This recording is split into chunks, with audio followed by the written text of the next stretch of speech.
د غرغښت راډیو تلویزیون درنو لیدونکو اوریدونکو او ګلالیو زده کوونکو هیله ده چې روغ او جوړ به وئ.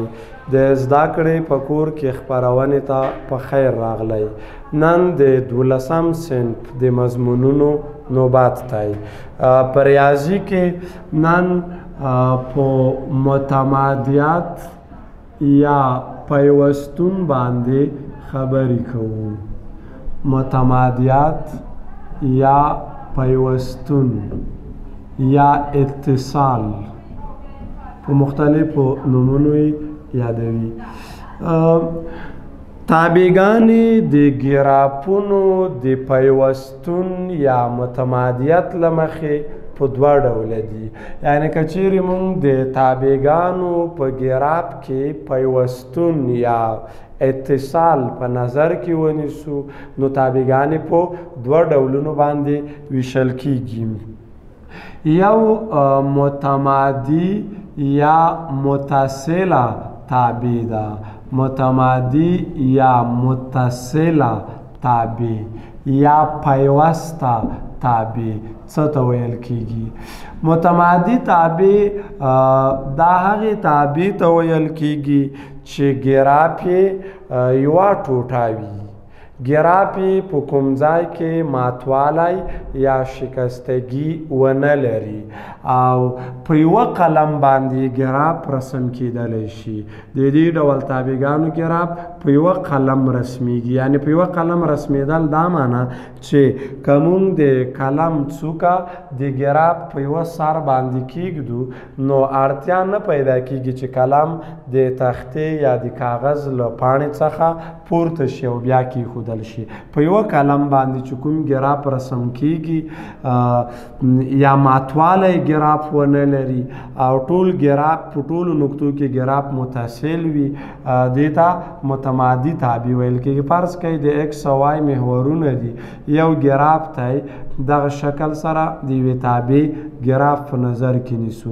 دا ګراف متمادي تعبیر راښیي. دا په یوه قلم رسمیږي. یعنې که موږ د قلم څوکه دلته کیږدو نو اړتیا نشته چې قلم د کاغذ یا د تختې له مخ نه پورته شي. دا بل سر ته موږ رسیږو ځکه ګراف په کوم ځای کې غوڅ شوی نه دی. نو دغه ګراف فرض کړئ دا د اف ایکس مساوي ایکس مربع تابع ګراف ته دا یوه متمادي یا متصله تابع بلل کیږي.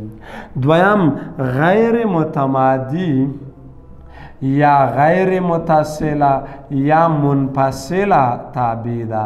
غیر متمادي یا منفصله تابع یا غیر متصله تابع دا هغې تابع ته ویل کیږي چې ګراف یې دوه یا څو ټوټې ولري یا ګراف یې غوڅوالی یا شکستګي ولري او یا هغه تابع ده چې ګراف یې په یوه قلم د رسمېدو وړ نه وي. ګراف یې څو ټوټو څخه جوړ شوی وي او په یوه قلم باندې نشي رسم کیدلی. لکه د بیلګې په توګه د وای مساوي یو پر ایکس تابع ګراف د یو پر ایکس تابع ګراف دوه ټوټې لري. یوه ټوټه یې په دې اوله ناحیه کې او بله یې په دې دریمه ناحیه کې رسمیږي. دغه وای مساوي یو پر ایکس تابع ګراف څه شی دی؟ دا منفصل ګراف دی، ماتوالی لري. اوس دا دواړه ټوټې په یوه قلم رسم کولی نشو. یعنې که دا یوه ټوټه رسم کوئ نو مجبور یې د قلم څوکه به له تختې یا کاغذ نه پورته کوئ، دلته بیا رسم کوئ.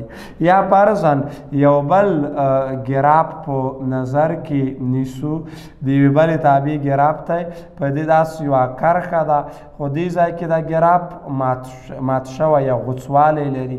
اوس دغه ځای یا دغه قیمت په تابع باندې بند دی. یعنې تابع دغه قیمت سره مساوي کیدلی نشي. دا ګراف ماتوالی لري نو دا منفصله تابع شوله. نو تابعګانې د ګرافونو د پیوستون په لحاظ دوه ډوله شولې. متمادي یا متصله تابع ګراف یې په ټولو ځایونو کې متمادي وي، کنټینیوز وي. چېرته ته غوڅوالی او ماتوالی نه لري په یوه قلم رسمیږي او غیر متمادي تابع هغه ده چې ګراف یې په یوه قلم د رسمولو وړ نه وي ګراف یې له څو ټوټو څخه جوړ شوی وي یا غوڅوالی ماتوالی ولري دا د متمادیت اوس مونږ ته که چیرې یوه تابع راکړل شوي وي څه ډول پوهېدلی شو چې دغه تابع په یوه نقطه کې متمادي ده یا تابع په یوه نقطه کې غیر متمادي ده نو د متمادیت او د غیر متمادیت د پیژندنې لپاره یو څو شرطونه موجود دي د متمادیت یا اتصال شرطونه څه شی دي د متمادیت یا اتصال شرطونه د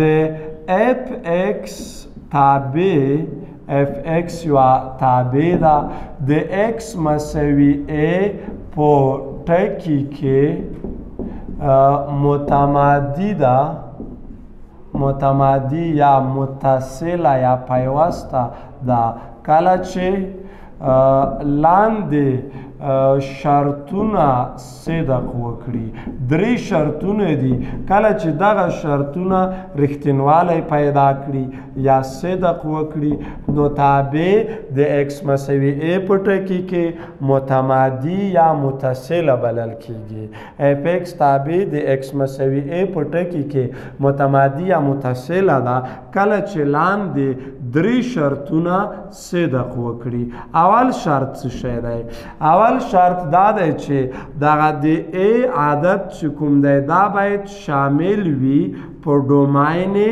اف ایکس کې د ا عدد باید د تابع په ډوماین کې شمولیت یا ګډون ولري یا تابع باید په ایکس مساوي ا کې تعریف شوی وي تابع باید په ایکس مساوي ا کې تعریف شوی وي یا که په تعریف شوی څه معنی دا خبره که لږ نور هم ساده کو یعنی تعریف شوی دا معنی چې که دا د ا عدد د اف ایکس په تابع کې وضع شي نو د اف ا قیمت باید له یوه حقیقي عدد سره مساوي شي یعنی د ا عدد اول شرط دا دی چې په دا کومه نقطه کې چې مونږ متمادیت څېړنه کوو چې تابع دلته متمادي ده یا نه اول شرط دا دی چې دغه د ا عدد باید د تابع په ډوماین کې شمولیت ولري یا شمولیت دا معنی چې که د ا عدد په تابع کې وضع شي تابع باید یو حقیقي قیمت مونږ ته په لاس راکړي یعنی تابع باید ابهام شکل جوړ نه کړي تابع باید لا یتنهي نه شي دا قیمت باید د تابع مخرج صفر نه کړي موهومي و مختلط عدد باید حاصل نه شي دا اول شرط دی دویم شرط څه شی دی دویم شرط دا دی چې تابع باید په ا ټکي کې لیمیټ ولري تابع باید د ا په ټکي کې لیمیټ ولري څه معنا لیمیټ لرل یعنی لیمیټ لرل دا معنا چې د ا په نقطه کې د تابع د ښي لاس او کیڼ لاس لیمیټونه باید سره مساوي شي د ا په ټکي کې د تابع د ښي لاس او کیڼ لاس لیمیټونه باید مساوي شي او دریم شرط دا دی چې د تابع قیمت په ا کې یعنی که مونږ د ا عدد په تابع کې وضع کړو دا قیمت باید د تابع د لیمیټ سره د ا په نقطه کې مساوي شي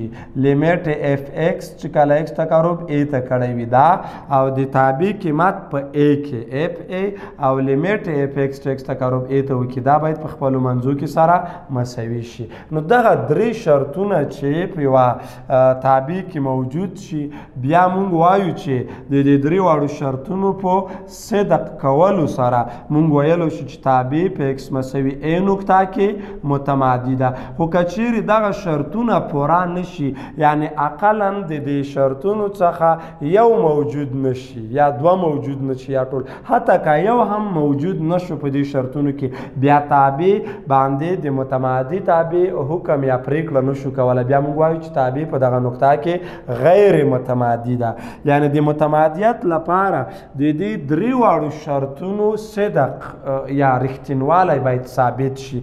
درې واړه شرطونه که موجود شول نو ویلی شو چې د اف ایکس تابع د ایکس مساوي ا په نقطه کې متمادي ده. خو که لږ تر لږه په دې کې یو شرط هم ناقص شي یا نیمګړی شي بیا تابع د ایکس مساوي ا په ټکي کې متمادي بللی نشو بلکې غیر متمادي به وي. اوس راځو د دې شرطونو مطابق مثالونه بیا بعضې قوانین دي هغه کتاب کې نشته دي خو مونږ وایو. یو مثال دی د اف ایکس تابع مساوي کیږي ل ایکس مربع جمع 2x منفی یو.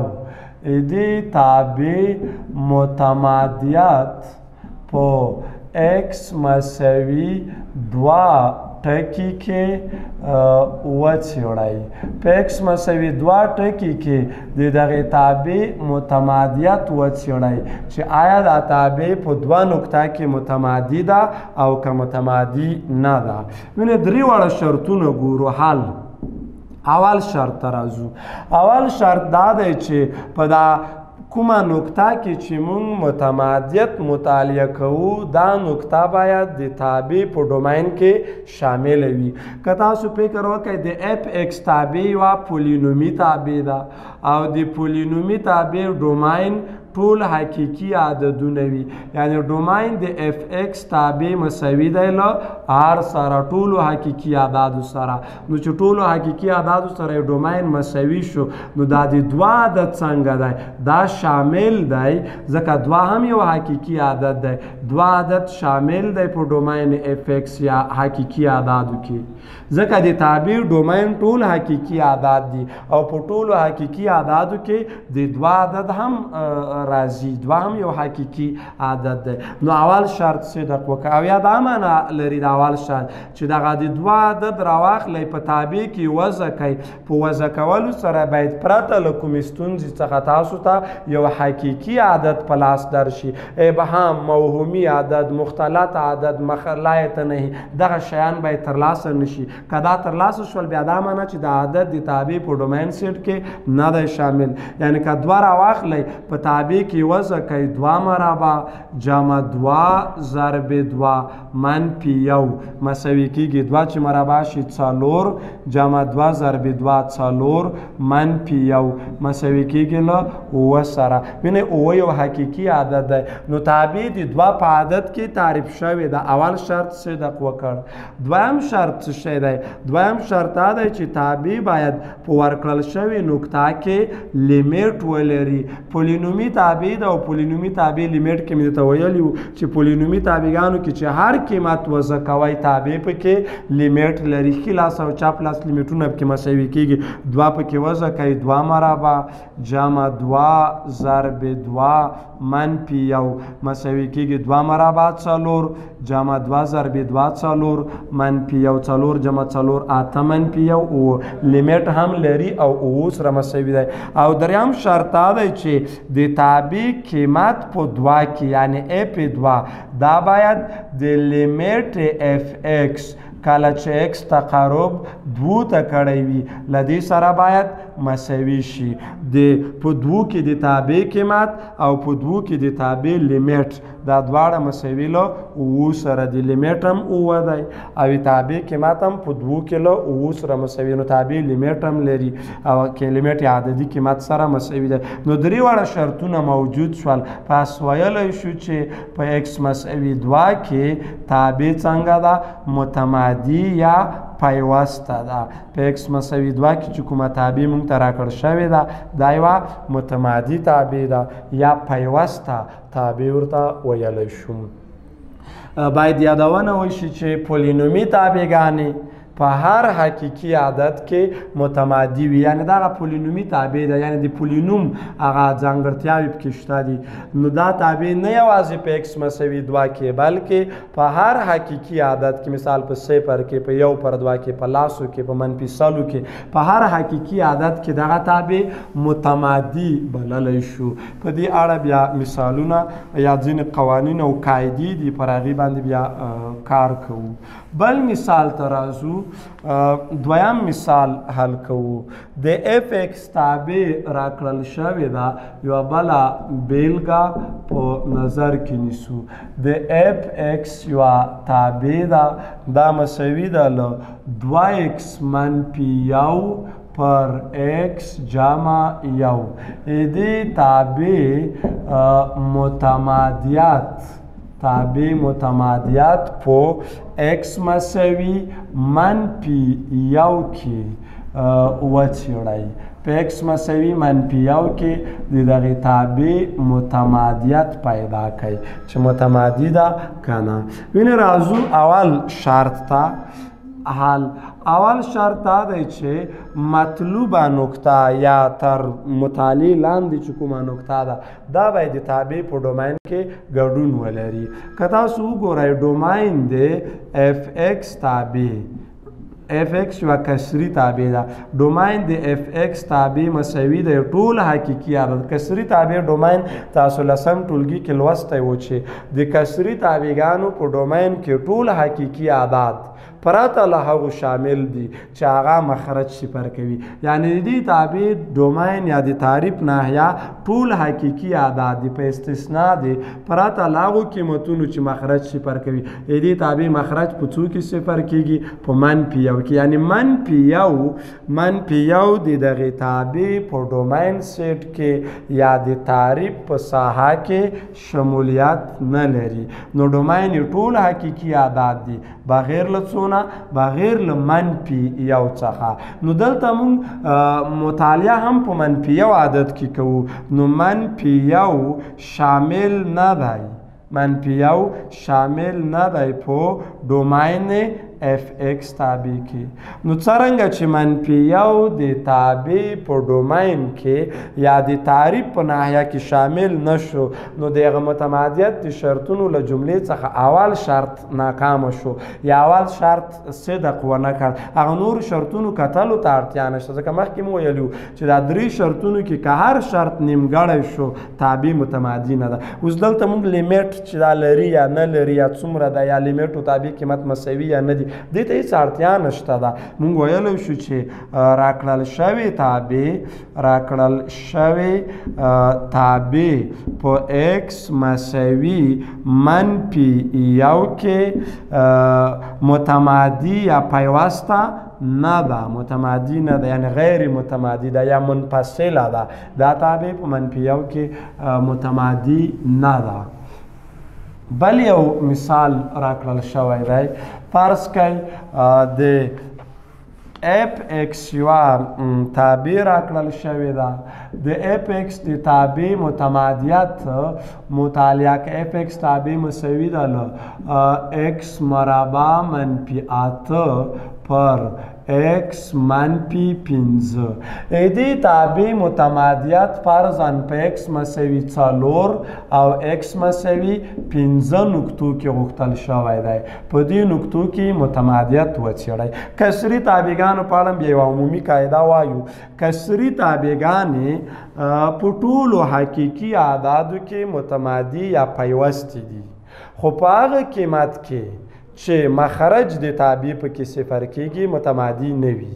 لکه اوس دا تابع ده، لاند بیا قاعدو کې وایم ایکس مساوي 4 عدد کار واخلئ، په 4 کې د دغې تابع مخرج صفر کېدلی نشي یا مخرج نه صفر کېږي. نو په ایکس مساوي 4 کې تابع څنګه بللی شو؟ متمادي ده. یعنې که تاسو هغه د متمادیت شرطونه پرې عملي کوئ، په ایکس مساوي 4 کې به تابع متمادي یا متصله شي، ځکه مخرج یې نه صفر کوي. خو د ایکس مساوي 15 قیمت چې دی، ایکس مساوي 15 کې د تابع مخرج صفر کېږي. په ایکس مساوي 15 کې بیا تابع څنګه ده؟ غیر متمادي ده یا پیوسته نه ده یا منفصله ده، کوم نوم چې ورته اخلئ پیوسته نه ده. نو کسري تابعګانې چې په کوم قیمت کې مخرج صفر کېږي، په مخرج کې صفر کېږي، هغې کې به غیر متمادي وي. چې مخرج پکې نشي صفر، په هغې کې به بیا متمادي بلل کېږي.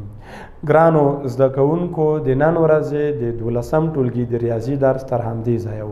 پاتې قوانین او مثالونه به په راتلونکي ساعت کې حلیږي.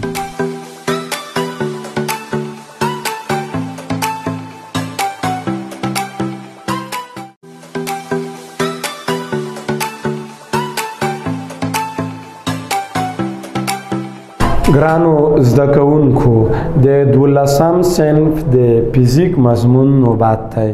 په تیر ساعت کې مو د صوت په ځینو مشخصاتو باندې خبرې کړې وې. نن ورځ د غږ یا د صوت چټکتیا یا سرعت باندې خبرې کوو.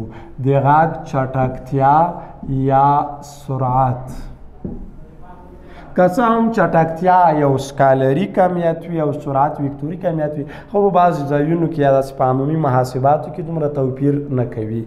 د غږ چټکتیا، غږ په ټولو محیطونو کې که جامدات دي، که مایات دي او که غازات دي، صوت پکې خپرېدلی شي یا صوت په هغې کې انتشار کولی شي، خو په مختلفو سرعتونو سره. یعنې د صوت د خپرېدو سرعت په جامداتو، مایاتو او غازاتو کې یو له بل څخه مختلف دی. په عمومي صورت د صوت سرعت په جامداتو کې زیات وي، په مایاتو کې کم او په غازاتو کې ډیر کمیږي، او په خلا کې د غږ سرعت صفر. فرضاً د مثال په توګه که په اوسپنه په نظر کې ونیسو، تقریبا په اوسپنه کې د غږ سرعت 15,000 شاوخوا 15,000 متر پر سکند ته رسیږي. په الماسو او بریلیم کې چې دواړه فلزات دي، په الماس او بریلیم کې د غږ سرعت ډیر زیاتیږي، تقریبا تر 22,000 یا 23,000 متر پر سکند پورې رسیږي.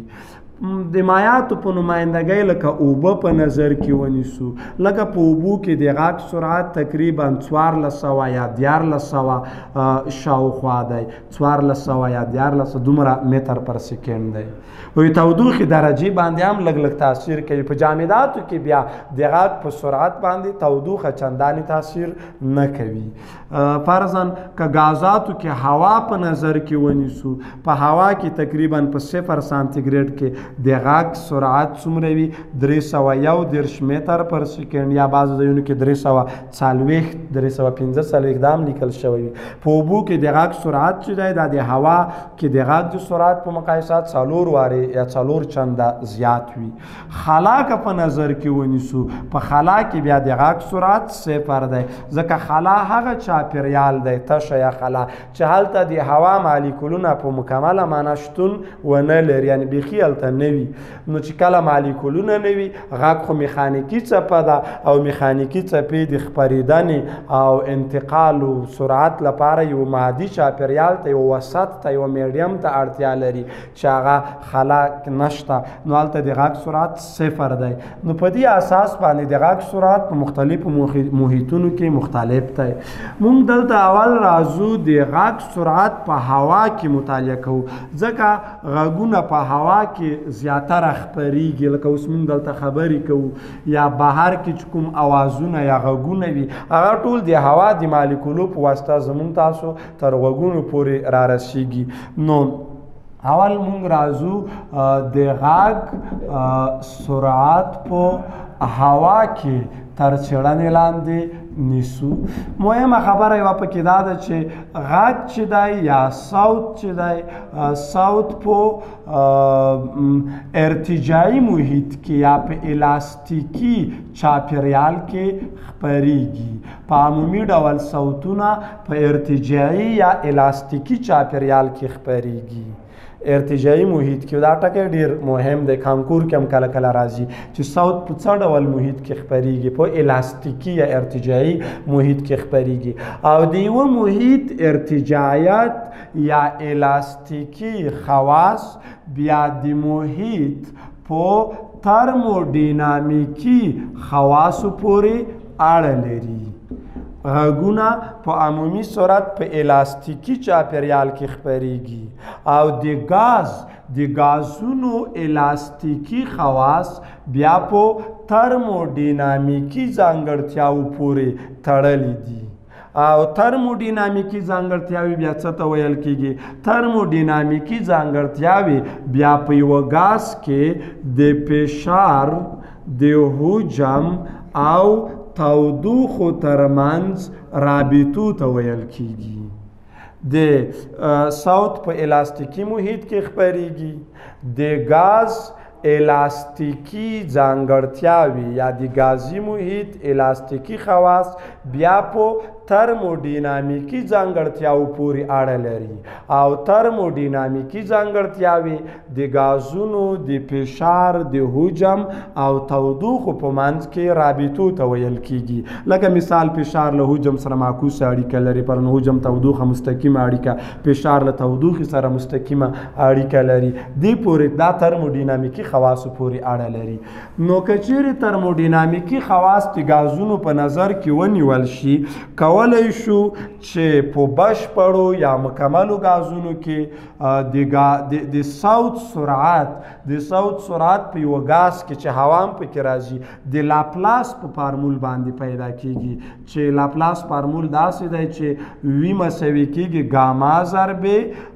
پی پر رو د جذر لاندې دا د لاپلاس فارمول دی او د دې فارمول په واسطه په غازونو کې په غازي محیط کې د غږ یا د صوت سرعت پیدا کولی شو په غازي محیط کې د غږ سرعت د دغې اړیکې په کومک پیدا کیږي دې اړیکې ته د لاپلاس فارمول ویل کیږي وی مساوي ګاما ضربې پی پر رو د جذر لاندې پی دلته څه شی ښیي پی نه مطلب د غاز فشار دی د کوم غاز دی هغه غاز فشار دی چې په کوم غاز کې موږ د غږ سرعت معلوموو رو د غاز څه شی کوي رو د غاز کثافت ښیي وی سرعت شو ګاما یو ثابت مقدار دی ګاما یو ثابت مقدار دی چې دغه ثابت مقدار څه شي نه لاسته راځي ګاما قیمت اکثره کتابونو کې لیکلی وي چې ګاما مساوي کیږي له سی ام پی پر سی ام وی یا کتاب کې سی پی پر سی وی داسې لیکلی ګاما څه شي نه لاسته راځي دا یو تجربوي ثابت دی په ثابت فشار کې د غاز مولی تودوخیز ظرفیت په ثابت فشار کې د غاز مولی تودوخیز ظرفیت پر ثابت حجم کې د غاز مولی تودوخیز ظرفیت دې د نسبت څخه لاسته راځي یعنی دغه د ګاما قیمت په ثابت فشار کې د غاز د مولی تودوخیز ظرفیت او په ثابت حجم کې د غاز د مولی تودوخیز ظرفیت له نسبت څخه لاسته راځي یعنی دا سی پی یا سی ام وی دا په ثابت فشار کې د غاز مولی تودوخیز ظرفیت ښیي دا سی څه شی کوي دا کیپیسیټي دا مول ښیي مولر کیپیسیټي په ثابت فشار کې په کانسټانټ پریشر کې ښیي او سی ام وی دا په ثابت حجم کې د غاز مولی تودوخیز ظرفیت ښیي دا یو پر بل باندې ویشي لدینه یو ثابت عدد لاسته راځي صرف تاسو به دومره یاد وي چې دا ګاما چې دا یو ثابت مقدار دی د ګاما قیمت په څه شي پورې اړه لري د ګاما قیمت د غاز د اتومونو په شمیر پورې اړه لري د ګاما قیمتونه چې دي دا د یو غاز د اتومونو په شمیر پورې اړه لري د بیلګې په توګه هغه غازونه چې یو اتومي دي په یو اتومي شکل پیدا کیږي یو اتومي غازونو لکه هیلیم وګورئ یا نیون شولو یا فرضاً ارګون دی دا یو اتومي غازونه دي د یو اتوم په شکل پیدا کیږي د یو اتومي غازونو لپاره د ګاما قیمت 1.8 دی یو اتومي غازونه که په نظر کې ونیسو دې لپاره ګاما قیمت 1.8 وي دوه اتومي غازونو لپاره چې هوا هم پکې راځي دوه اتومي غازونه لکه هوا ځکه دوه اتومي غاز چې په هوا کې خو لکه ډیر غازونه دي خو مهم غازونه په هوا کې یو نایتروجن دی بل اکسیجن دی 8% یا تقریبا 8% نایتروجن دی 22% اکسیجن دی چې تقریبا 99% کېږي نو هوا هوا ځکه دوه اتومي ګاز دی د هوا شو یا مثال اکسیجن ګاز شو یا هایدروجن ګاز شو یا نایتروجن شولو دا دوه اتومي ګازونه دي د دوه اتومي ګازونو لپاره د ګاما قیمت 1.40 دی 1.4 دی او درې اتومي ګازونه چې دي درې اتومي ګازونه یا 4 اتومي او نور چې یو دومره زیات نه وي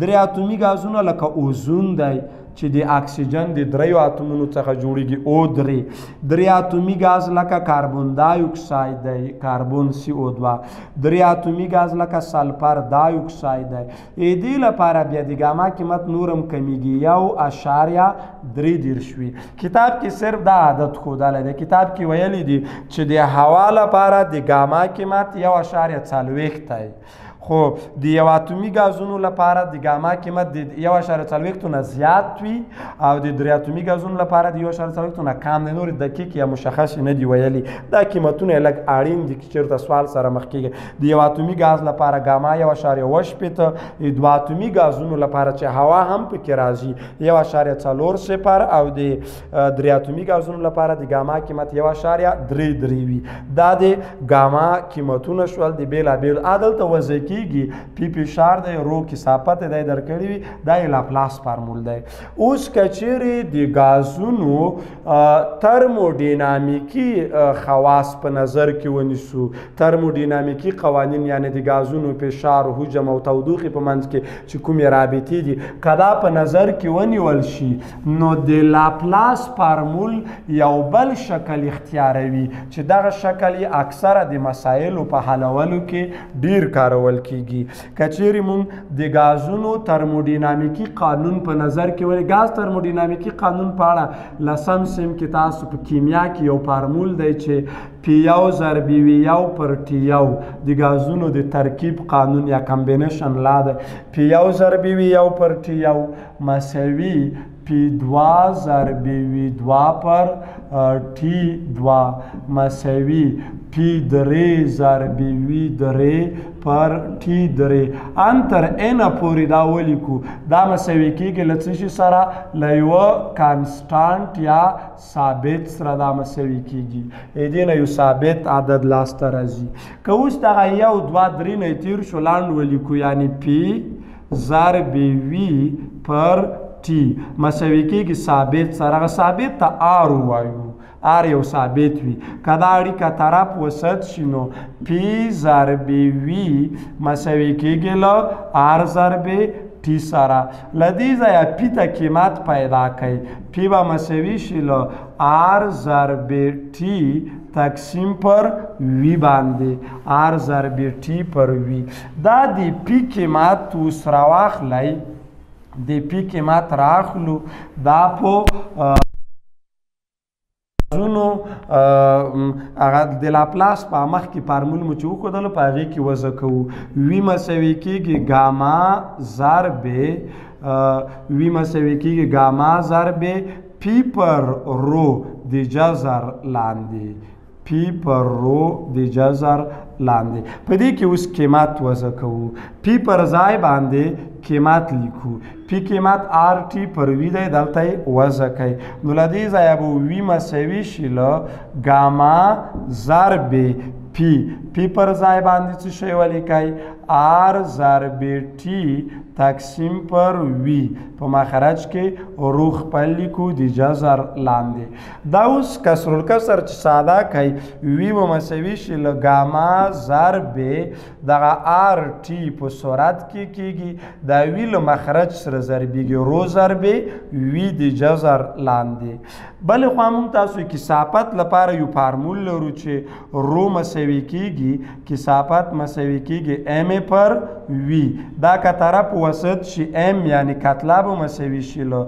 رو ضرب وی نو دا د رو ضرب وی پر ځای مالیکولي کتله یعنی ام لیکلی شو نو وی به مساوي شي له ګاما ضرب په صورت کې آر ضرب ټي په مخرج کې ام ولیکئ پر ام د جذر لاندې.